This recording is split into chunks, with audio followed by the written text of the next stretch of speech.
Good morning, good afternoon, good evening, whenever it is that you see this. My name is Miss Adri and I am here to teach you some stuff.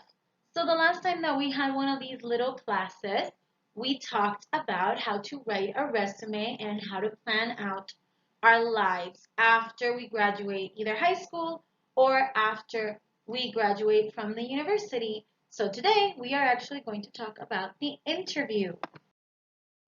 So your resume is fantastic. You got it out into the world. The phone rings. You got the call. You got the interview. And then, what should I wear? What should I do with my hair? These are all common questions that I get all the time, especially from the seniors when I'm teaching them this unit of what should I do with my physical appearance. Fear not, I've got you covered.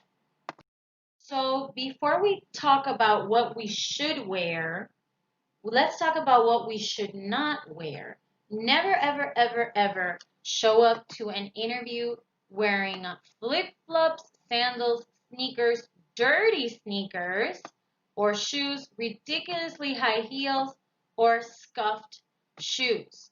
These are very important because believe it or not, one of the first things that people look at when you enter a room is your shoes. So you have to make sure that your shoes are always, always appropriate when you're going to an interview.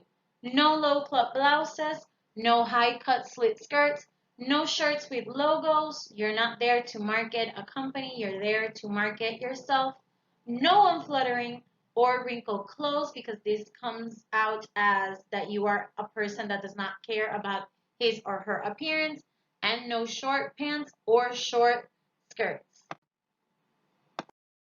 So how can the gentleman look good? Well, very easy. All you have to do is choose basic pieces. Work with colors and layers. Always using neutral colors is a good strategy. Sweaters and button-down shirts also look good. Light colored jackets and pants, those are fine. A good idea is to have a navy blue blazer and statement ties. And there I put a little QR code that I'm also going to link down below where you can get even more ideas of what to wear in order to look good. Now for the ladies, we can also use navy blue blazers. We can also use button-down shirts. It's very important that you make sure that the button-down shirt fits to your body. In my case, I rarely use button-down shirts because no matter how well it fits me all over, for some reason in the bust area, the buttons always try to pop off. There are ways of correcting this, but if you don't want to be worrying about that, stay away from the button-down shirts. You can choose a bow blouse with a skirt. You can choose a shirt similar to mine, something that's very subdued, a statement dress, and printed cardigans. And just like in the previous slide, I've put a little QR code that you can scan. All you have to do is pause the video, scan it with your electronics, and move on. Now, you got the call and you got the interview. What sort of interview will you have? Well, there's three different types of interviews. The first one is the face-to-face interview, which is one of the most common ones.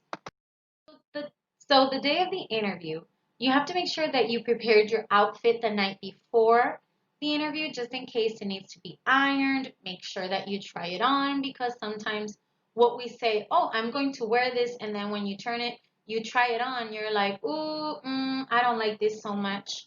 Make sure that you have a rough copy or two of your resume in a little folder. A lot of the times companies will have your resume, but they will ask or require you to bring another copy because a lot of the times many companies what they do is that they will scribble on the different resumes that they receive in order to perhaps start getting an idea of what sort of role or um, position they can offer somebody.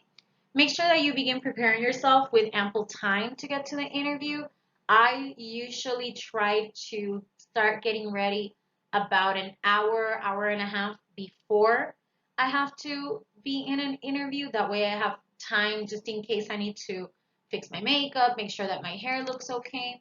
Make sure that you know where the interview is. That is something that you can do once they call you for an interview. Make sure that you ask them for directions, perhaps a pin. Make sure that you leave your house with enough time to arrive at the interview approximately 5 to 10 minutes early. This is a strategy that way if you need to check your shoes, go to the bathroom, you're there. And also because it shows that you are somebody that is punctual. Now, when you arrive to the place that you are going to be interviewed, make sure that you say good morning, good afternoon. My name is so and so. I'm here for an interview with so and so if you know the name of your interviewer. And very important, make sure that you smile. If you don't know the name of your interviewer, that's fine. You just have to make sure that you say, well, good morning, good afternoon. My name is so and so. I'm here for an interview at, and you can mention the time that you're being interviewed. Now, when you are at the interview location, what should you expect? Many times you will not be interviewed at the time that it was scheduled. This happens all the time. Many times you will be asked to come in at 2 o'clock in the afternoon and your interview won't happen until 2:30. That's all right. That's why we make sure that we arrive on time. That way there is a space for these things to happen. While you are waiting, make sure that you give yourself one last look around. Make sure that you look good, you look presentable, your clothes are right, your shirt is tucked if your shirt is supposed to be tucked, your hair looks good. Gentlemen, make sure that your beard looks in place. Ladies, make sure that your makeup, if you're wearing makeup, looks good. And make sure that you look presentable. When you're there, you will probably be given a job application and you have to fill out this information and make sure that you take your time. And many times you will have to put there some of the things that you already have in your resume, but I will go into that in a little bit. And in the job application, you will be asked to write a brief essay explaining your skills, interest in the company, and answering some questions that pertain to the company. You might be given a pre-screening test. This is more common before you actually get the interview with some companies, but a pre-screening test is basically a little exam where they are going to be testing your morals, your values, etc. And when the person that is going to interview you arrives, make sure that you shake his or her hand and say something along the lines of, thank you for interviewing me today, or thank you for taking the time to interview me today. Now, as I mentioned, you will be given a job application, and most of the information that goes into the job application is on your resume already. Yes, I know it's annoying, but you have to do it. Many times, like I said, the resume that you sent in will be somewhere else, and then your new resume, the one that you brought with you, needs to be clipped along with your job application. In your job application, you need to include telephone numbers of previous employers or supervisors. If you don't know the number of the supervisor, what you can always do is write down the number of the company with obviously the name of the person that was your boss, your social security number. That way if you are hired, that is how they prove that you are an employee of the company. And so when you have to do your income tax, that information corresponds. The name and number of your references. If you remember, we talked about references the last time. These are people that just know who you are and can vouch for you. And the brief essay, which should be written calmly. Be careful of the syntax and spelling errors. It's best if you do it in pencil or erasable pen. It's not a good idea to do it in a pen because if not, you might have to resort to our friend liquid paper, and that doesn't always look very good in an essay. And you have to make sure that you mention why you are a good asset, but you have to be very careful that you don't come off as somebody that is arrogant. Now, you're inside the little room where you are being interviewed. What should you do? Well, number one, you should always, always, always be yourself. The company is interested in you. Make sure that you show what makes you so special and what makes you such a good candidate. Make sure that you answer questions truthfully. Don't just say something just to sound good. Answer what you really think. And if you don't know the answer to something, that is completely okay. You can always say, you know what? I need to think about that one. Or can I have a minute while I reflect on your question? Number three, always make sure that you keep your language professional. Don't swear and don't talk badly about a previous employer. And I know you must be asking, but Miss Adriana, what if my previous employer was a jerk and he or she fired me? Well, there are ways of getting around that.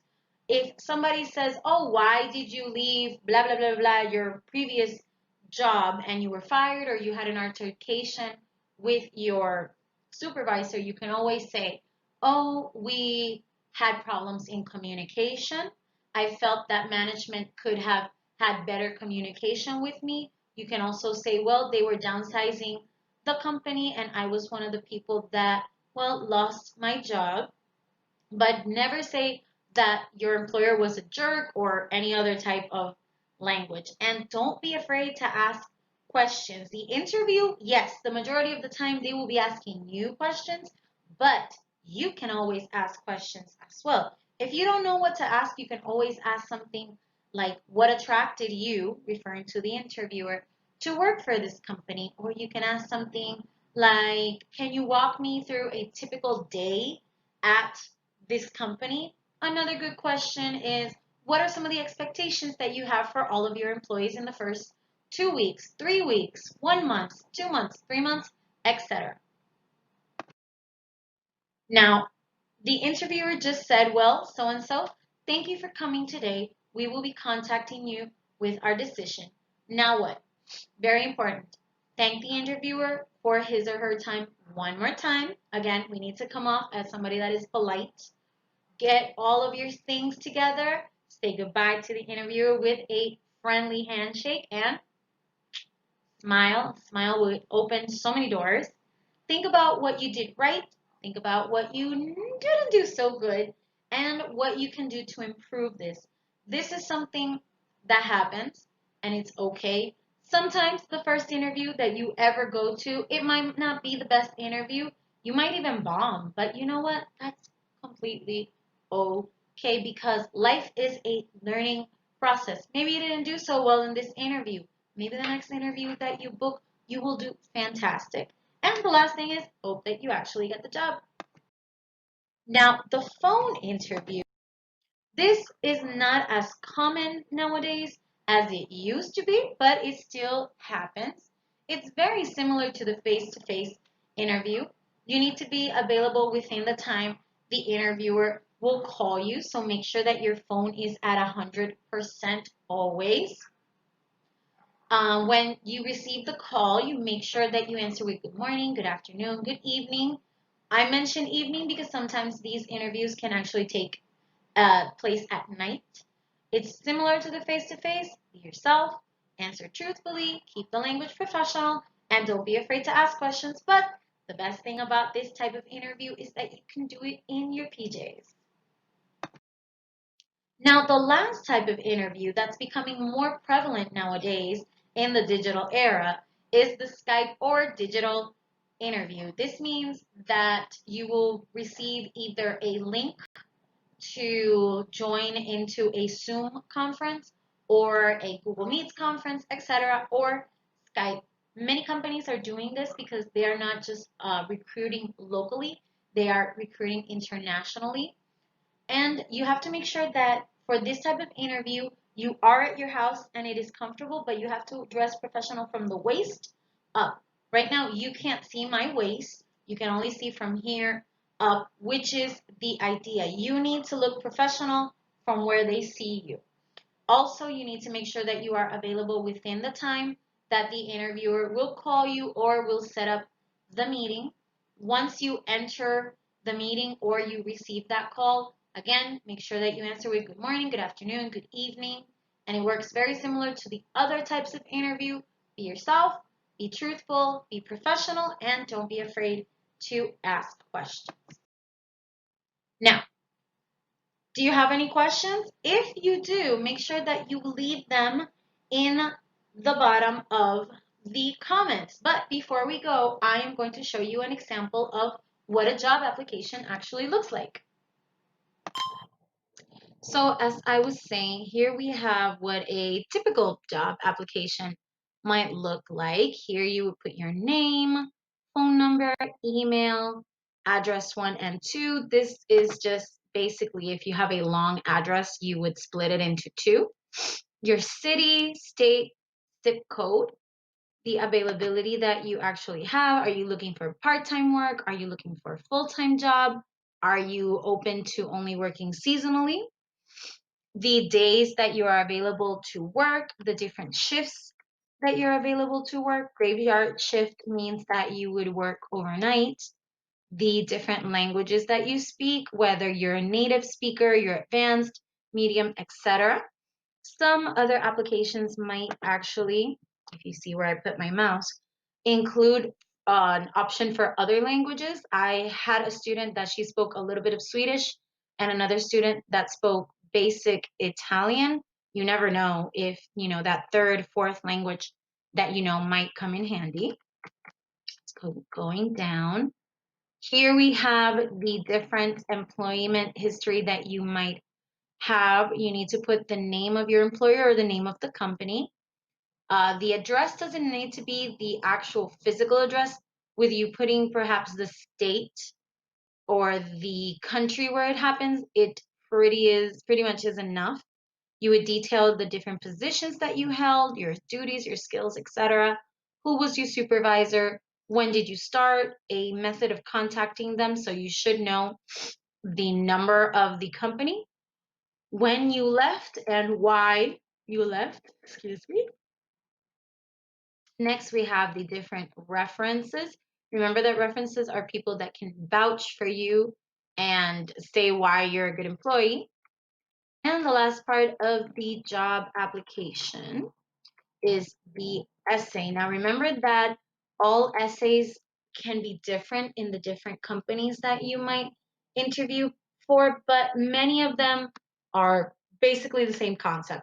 Show us why you would be a good asset, demonstrate why you might be a good innovator for this company, etc. For my students, I put, why do you want to work for this company? Why would you be an asset to our company? What new and innovative ideas or strategies would you contribute? So remember that the brief essay doesn't need to be a 3-paragraph long essay. It could be something as simple as a 10 to 12, depending on space and your handwriting, essay, 10 to 12 sentence essay. It depends on your handwriting. It depends on the space, where you try to demonstrate why you are an excellent asset for the company. Now, remember to leave me any questions down in the comments. Give me a like, subscribe, follow me on all of my social media platforms. I'm on Facebook, Instagram, Miss Adri Teaches You Stuff, and that's about it. Good luck on those interviews.